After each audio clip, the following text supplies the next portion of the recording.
Morning मेरे प्यारे प्यारे स्टूडेंट, आप सभी का स्वागत है आज के इस शानदार और बेहतरीन वीडियो में। आज की वीडियो हम बताने वाले हैं एक केमिस्ट्री का बहुत ही कॉमन टॉपिक जिसका नाम है वैलेंसी, जिसको हिंदी में कहते हैं संयोजकता। आज आप लोग को बताएंगे कि संयोजकता कैसे निकाला जाता है। किसी भी तत्व का संयोजकता आज से याद आपको नहीं रखना पड़ेगा, बिल्कुल उसको निकालने की बहुत ही शॉर्ट मेथड आप लोग को बता देते हैं। उसके अलावा वैलेंसी से आपको पता चलेगा कि किस तत्व पर कितना आवेश होता है, चाहे वो धन आवेश हो या ऋण आवेश। आइए हम लोग देखते हैं वैलेंसी, संयोजकता। सबसे पहले समझिए वैलेंसी कहते हैं किसे। इसका एक छोटा सा डिफिनेशन आप लोग को पहले बता देते हैं, उसके बाद आप लोग को बताएंगे कि वैलेंसी किसे कहते हैं। ठीक है, और उस निकाला कैसे जाता है ये भी आप लोग को अभी जस्ट बताएंगे।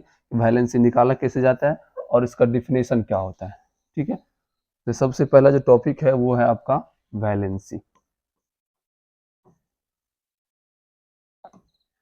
वैलेंसी हिंदी में कहते हैं इसको संयोजकता। क्या कहते हैं दोस्तों? संयोजकता।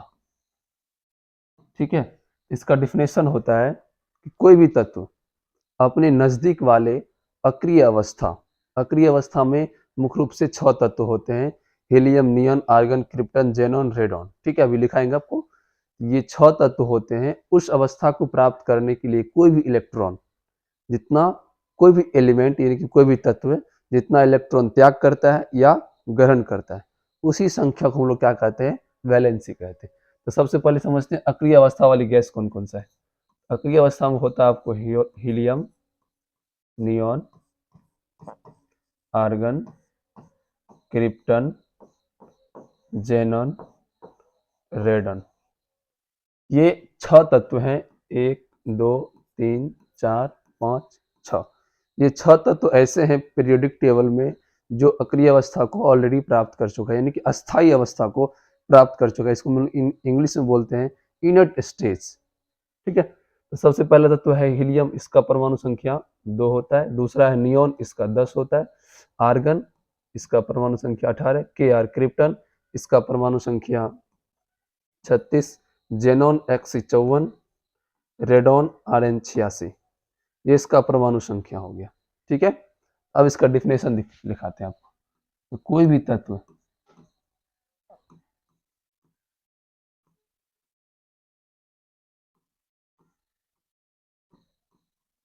कोई भी तत्व अक्रिय अवस्था, जो आपको लिखा है अभी 6 गैस, वो कौन सा अवस्था है? अक्रिय अवस्था है।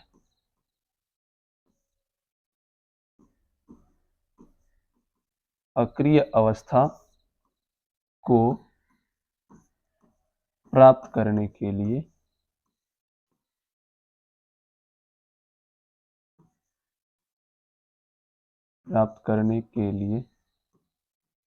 कोई भी तत्व अक्रिय अवस्था को प्राप्त करने के लिए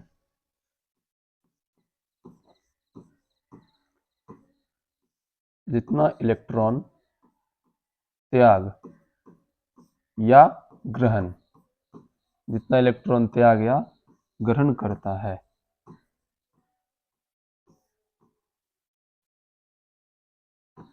उसे ही क्या कहते हैं हम लोग? उसे ही हम लोग वैलेंसी कहते हैं। उसे ही वैलेंसी उसे ही वैलेंसी कहते हैं, संयोजकता कहते हैं। ठीक है दोस्तों, ये हो गया आपका डिफिनेशन। उसे क्या कहते हैं? वैलेंसी कहते हैं, संयोजकता कहते हैं। ठीक है, अब इसका एग्जांपल समझिए। जैसे कोई एक तत्व लेते हैं, कोई सा एक तत्व ले लेते हैं, जैसे मान के चलिए सोडियम। सबसे बेस्ट एग्जांपल आपका हो गया सोडियम। सोडियम का संकेत क्या होता है? एन। इसका परमाणु संख्या कितना होता है? 11। ठीक है, मान के चलिए हमको सोडियम का वैलेंसी निकालना है, संयोजकता निकालना है। तो सबसे पहले एक चीज आप लोग इसमें बताना भूल गए कि कोई भी तत्व अक्रिय अवस्था मतलब अपने नजदीक वाले अक्रिय अवस्था प्राप्त करता है। कोई भी तत्व अपने नजदीक वाले अक्रिय अवस्था। ठीक है, यहाँ आप नजदीक लिख सकते हैं।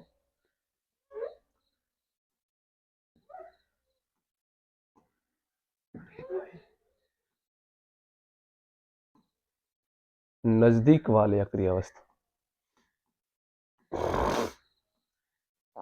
कोई भी तत्व अपने नजदीक वाले अक्रिय अवस्था को प्राप्त करने के लिए जितना इलेक्ट्रॉन का त्याग करता है या ग्रहण करता है उसे क्या कहते हैं, वैलेंसी कहते हैं। तो बताइए सोडियम के नजदीक में कौन है, इस अक्रिय अवस्था की गैस वाली लिस्ट में सोडियम के नजदीक में कौन है, अधिक नजदीक में कौन है। हीलियम बहुत दूर हो जाता है, वहां 11 यहाँ 2, बहुत दूर हो जाता है, मतलब थोड़ा दूर।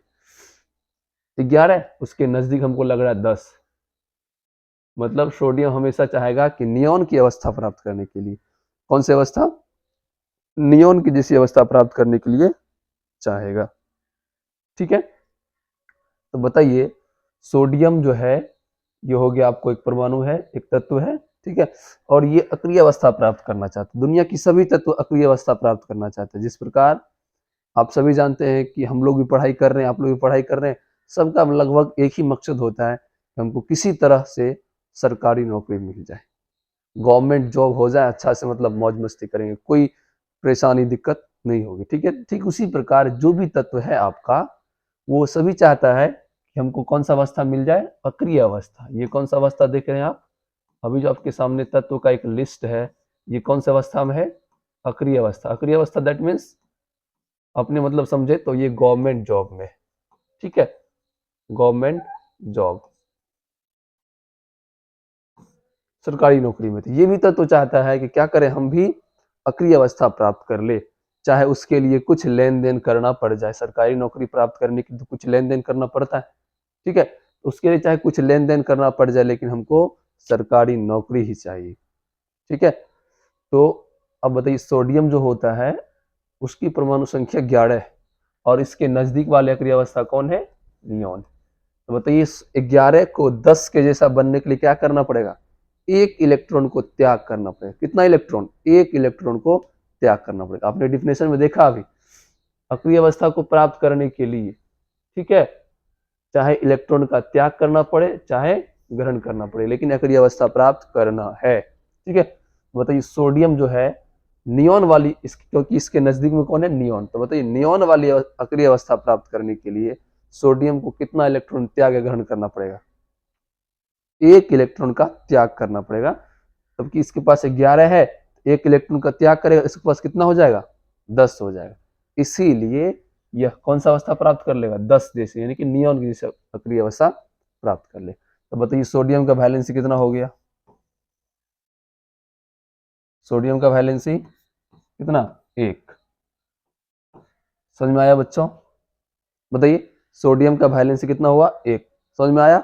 अब समझिए ध्यान से एक बात और, जो इलेक्ट्रॉन, जो भी तत्व इलेक्ट्रॉन का त्याग करता है वो कभी उसके ऊपर कर्ज नहीं होता है। जैसे दान करने वाले व्यक्ति कभी कर्ज में होगा, कोई व्यक्ति यदि दान कर रहा है इलेक्ट्रॉन का या कोई अपने धन संपत्ति का दान कर रहा है तो उस पर हमेशा प्लस लगेगा, यानी कि मतलब धनी व्यक्ति कहलाएगा वो।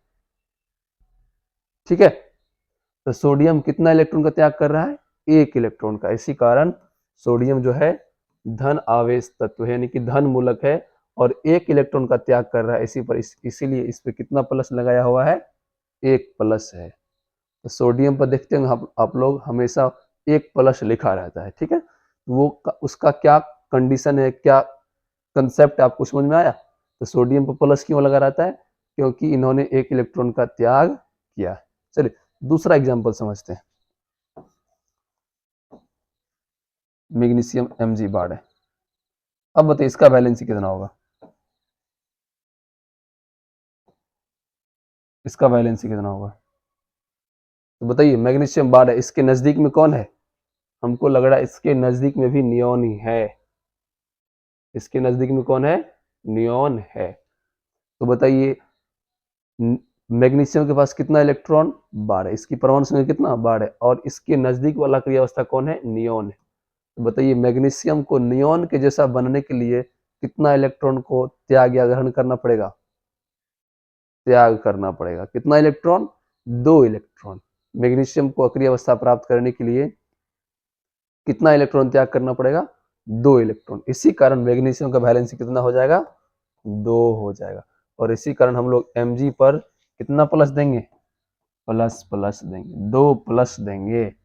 समझ में आया। तो आपका मैग्नीशियम भी धन मूलक है, ठीक है सोडियम भी क्या है, धन मूलक तत्व है, मैग्नीशियम भी क्या है, धन मूलक तत्व है। ठीक है, चलिए अब थोड़ा आगे बढ़ते हैं। आपको थोड़ा सा बता दें एल्युमिनियम का, या और भी कोई तत्व ले सकते हैं। कैल्शियम लेते हैं। कैल्शियम क्या होता है, इसका परमाणु संख्या, कैल्शियम का परमाणु संख्या क्या होता है 20, इसका संकेत सी है। वैलेंसी निकालने के लिए आप संख्या याद रखना है, उसका तत्व का संकेत याद रखना है बच्चों। ठीक है, तब आपसे वैलेंसी निकल पाएगा आसानी से। तो कैल्शियम का वैलेंसी निकालते हैं आज हम लोग। कैल्शियम का वैलेंसी तो बताइए, कैल्शियम के नजदीक में कौन सा तत्व है, कौन सा क्रिया वाली गैस है। चलिए दिखाते हैं आपको कौन सा तत्व, यहाँ देख लो। बताइए कैल्शियम के नजदीक में कौन है, helium, neon, argon, krypton, xenon, radon, कौन सा है, आर्गन है। 18 20 दो ही का डिफरेंस। यदि हम जाते हैं नियॉन के पास तो 10 का डिफरेंस, यदि क्रिप्टन के पास जाते हैं तो 16 का डिफरेंस। ठीक है, लेकिन इसका मतलब है कि इसके नजदीक में कौन है, आर्गन ही सबसे नजदीक है। तो बताइए कैल्शियम Ca 20 है, इसके पास 20 इलेक्ट्रॉन है, इसकी संख्या, इसकी परमाणु संख्या 20 है, और इसको 18 जैसा बनने के लिए क्या करना पड़ेगा, कितना इलेक्ट्रॉन का त्याग या ग्रहण करना पड़ेगा दोस्तों। तो बताइए मात्र और मात्र 2 इलेक्ट्रॉन का त्याग करना पड़ेगा। तो त्याग करने पर कौन सा आवेश, धन आवेश। ठीक है, तो बताइए इसी प्रकार कैल्शियम का वैलेंसी कितना हो जाएगा 2। ये हम लोग +2 भी बोल सकते हैं, यहाँ +2 भी बोल सकते हैं, यहाँ +1 भी बोल, क्योंकि इन सभी ने क्या किया, इलेक्ट्रॉन को त्याग किया। तो इस पर इसी कारण Ca पर कितना प्लस प्लस, 2 प्लस प्लस। समझ में आया, यानी कि वैलेंसी से आपको इतनी सारी जानकारियां मिलती है कि किसका वैलेंसी कितना होता है और उस पर कौन सा आवेश होता है, धन आवेश या ऋण आवेश। और आवेश के आधार पर आप मूलक भी बता सकते हैं कि कैल्शियम एक प्रकार का धन मूलक तत्व है, मैग्नीशियम भी एक प्रकार का धन मूलक तत्व है, और बाकी सोडियम भी आपका एक धन मूलक तत्व है। ठीक है, अब आप लोग को एक दूसरा एग्जाम्पल देते हैं जिसमें ऐसा कोई तत्व है जो आपको ऋण आवेश में आता है। ठीक है, इसका एक बेस्ट एग्जाम्पल है क्लोरीन। इसका संकेत क्या होगा, Cl, परमाणु संख्या 17। ठीक है, तो बताइए इसके नजदीक वाला अक्रिय गैस कौन सा है, क्लोरीन के नजदीक वाला अक्रिय गैस कौन सा है, दिखाते हैं आपको। इसका लिस्ट आपको याद रखना है। ठीक है, अक्रिय अवस्था वाली गैस का लिस्ट याद रखना है, इसमें कौन कौन सा तत्व है। इसका एक आप लोग को ट्रिक लिखा देते हैं तो आपको याद हो जाएगा, 1 मिनट।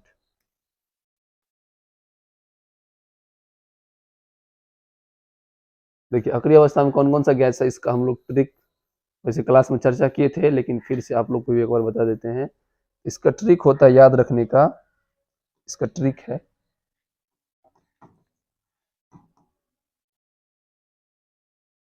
Trick helium.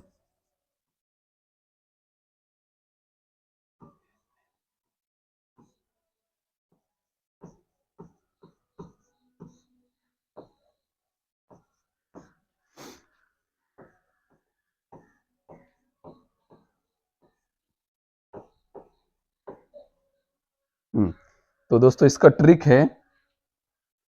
है ने अगर कर 0 रन। ठीक है मतलब हीलियम, ने मतलब नियोन, अगर मतलब आर्गन, कर मतलब क्रिप्टन, 0 मतलब जेनॉन, रन मतलब रेडॉन। ठीक है, तो ये हो गया इसका ट्रिक, सिंपल सा, इसको याद रखने का अगली अवस्था में कौन कौन सा गैस है। ठीक है, चलिए हम लोग चर्चा कर रहे थे क्लोरीन का। ठीक है, तो बताइए क्लोरीन के नजदीक में कौन है, 17, उसका परमाणु संख्या कितना है 17। तो बताइए 17 के नजदीक में कौन है, 2, 10, 18, 18 है। ठीक है, 17 के नजदीक में कौन है, 18 है। तो बताइए क्लोरीन को Cl17 को 18 के जैसा बनने के लिए क्या करना पड़ेगा, इलेक्ट्रॉन त्याग या ग्रहण, त्याग या ग्रहण, ग्रहण करना पड़ेगा, क्योंकि 18 से एक कम है। ठीक है, तो जो व्यक्ति किसी से लेता है हमेशा कर्ज में रहता है, यानी कि क्लोरीन पर कितना माइनस होगा, 1 माइनस, क्योंकि इन्होंने अक्रिय अवस्था को प्राप्त करने के लिए कितना इलेक्ट्रॉन लिया है, 1 इलेक्ट्रॉन का ग्रहण किया है। तो क्लोरीन का वैलेंसी कितना हो जाएगा, क्लोरीन का वैलेंसी -1। और हमेशा हमेशा जहां भी क्लोरीन लिखा रहेगा उस पर हमेशा कितना माइनस होगा, 1 माइनस होगा, क्योंकि इन्होंने दूसरे तत्व से कॉम्बिनेशन बनाने के लिए एक इलेक्ट्रॉन को ग्रहण किया। फॉर एग्जाम्पल समझते हैं NaCl। NaCl के बीच कैसे कंपाउंड बना हुआ है, कैसे बंधन बना हुआ है, क्योंकि सोडियम का परमाणु संख्या कितना है, 11, और क्लोरीन का परमाणु संख्या है 17। तो बताइए सोडियम क्या करता है, एक इलेक्ट्रॉन का त्याग करेगा, तब तो मतलब अक्रिय अवस्था प्राप्त करेगा। तो सोडियम के पास है 11 इलेक्ट्रॉन और इन्होंने क्या किया, एक इलेक्ट्रॉन का त्याग कर दिया, तो 10 हो गया। तो 10 कौन सा अवस्था है, नियोन अक्रिय अवस्था, नियोन अक्रिय अवस्था प्राप्त कर लिया। इसका तो काम बन गया, एक इलेक्ट्रॉन का क्या किया, त्याग कर दिया। लेकिन क्लोरीन के पास कितना है, 17, इसको भी एक इलेक्ट्रॉन की आवश्यकता है। ये भी यदि एक इलेक्ट्रॉन यदि ग्रहण कर लेता है, यह भी कौन सा अवस्था प्राप्त कर लेगा, आर्गन अवस्था। इसका मतलब दोनों के बीच जो बॉन्ड बना हुआ है, जो कॉम्बिनेशन बना हुआ है, सोडियम क्या कर रहा है, इलेक्ट्रॉन त्याग कर रहा है और क्लोरीन इलेक्ट्रॉन को ग्रहण कर रहा है। इसीलिए हमेशा और हमेशा Na पर प्लस लिखा जाता है और Cl पर माइनस लिखा जाता है। आज आप लोग को समझ में आया ये प्लस माइनस का क्या राज है, क्या कंसेप्ट है। तो सोडियम पर क्या लिखा जाता है, हमेशा प्लस लिखा रहेगा और क्लोरीन पर हमेशा माइनस। एक एग्जांपल और देते हैं तो आप लोग बच्चों समझ जाएंगे, उम्मीद है कि समझ जाएंगे आप लोग बहुत अच्छे से। ठीक है, लास्ट एग्जांपल आप लोग को बता रहे हैं, उतना वीडियो को लंबा नहीं करना है। लास्ट आपको एग्जांपल बता रहे हैं, एल्यूमिनियम। एल्यूमिनियम Al, इसका संकेत क्या होता है, Al, इसका परमाणु संख्या होता है 13। अब देखते हैं इसका बैलेंस निकालते हैं। तो बताइए दोस्तों, एल्यूमिनियम के नजदीक में कौन सी अक्रिय अवस्था वाली गैस है, नियोन। याद आया, नियोन 10। ये जो आपका नियोन है Ne10, ये एल्यूमिनियम के नजदीक वाला अक्रिय अवस्था है। तो बताइए एल्यूमिनियम के पास कितना परमाणु संख्या, 13, नियोन के पास कितना परमाणु संख्या, कितना, 10। तो बताइए एल्यूमिनियम को नियोन के जैसा बनने के लिए कितना इलेक्ट्रॉन का त्याग या ग्रहण, त्याग या ग्रहण, त्याग, क्या करना पड़ेगा, त्याग करना। कितना इलेक्ट्रॉन, 3 इलेक्ट्रॉन। इसीलिए एल्यूमिनियम का वैलेंसी क्या हो जाएगा, एल्यूमिनियम का वैलेंसी क्या हो जाएगा, 3 या +3 भी लिख सकते हैं। और हमेशा एल्यूमिनियम पर कितना प्लस लिखाएगा, 3 प्लस लिखाएगा। ठीक है दोस्तों, ये था आपको वैलेंसी निकालने का एक ट्रिक। ठीक है, इस प्रकार से हम लोग वैलेंसी आसानी से किसी भी तत्व का निकाल सकते हैं, बिल्कुल आसान तरीका से। इससे बेहतर कोई आसान तरीका नहीं हो सकता। उम्मीद करते हैं आप सभी वैलेंसी निकालने के लिए सीख गए होंगे। मिलते हैं नेक्स्ट वीडियो में, तब तक के लिए जय हिंद।